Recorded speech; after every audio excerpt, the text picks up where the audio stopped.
Seat बंटवारे की घोषणा के साथ ही अन्य राजनीतिक दलों की प्रतिक्रियाएं भी शुरू हो गई। जहां विरोधी दलों ने अपनी अपनी प्रतिक्रियाओं के साथ हमला बोला, तो वहीं भाजपा नेताओं ने दावा किया कि वो बिहार में 2/3 बहुमत हासिल करेंगे।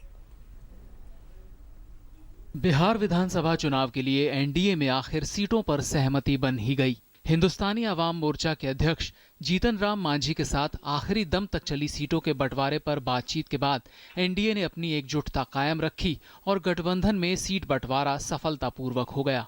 एनडीए के तमाम नेताओं ने एक साथ संयुक्त प्रेस कॉन्फ्रेंस कर इस सफलता को साझा किया, लेकिन नीतीश की अगुवाई वाले महागठबंधन को एनडीए में सब कुछ ठीक नजर नहीं आ रहा है। उनकी दलील है कि एनडीए ने मांझी को कम सीट देकर महादलित का अपमान किया है। हमारे यहाँ मांझी जी के पास 140 एमएलए थे, वहां सीट लड़ने के लिए 20 ही मिली है।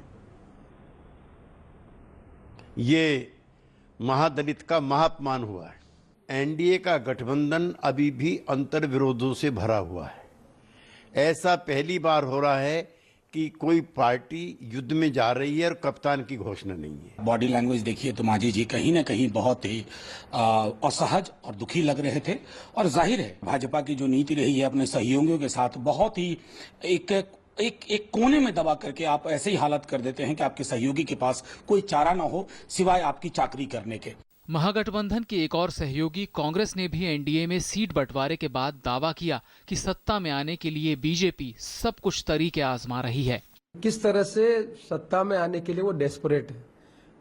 देश के प्रधानमंत्री जी, आरएसएस के वर्कर, अलायंस मांझी जी के साथ करना, दूसरा और पार्टियों के साथ में टैक्टिकल अंडरस्टैंडिंग करके चुनाव लड़ना, ये इस बात का प्रतीक है कि नीतीश कुमार जी के नेतृत्व में जो गठबंधन है जिसमें आरजेडी और कांग्रेस है वो दोबारा सत्ता में आ रही है, उससे भारतीय जनता पार्टी भयभीत है।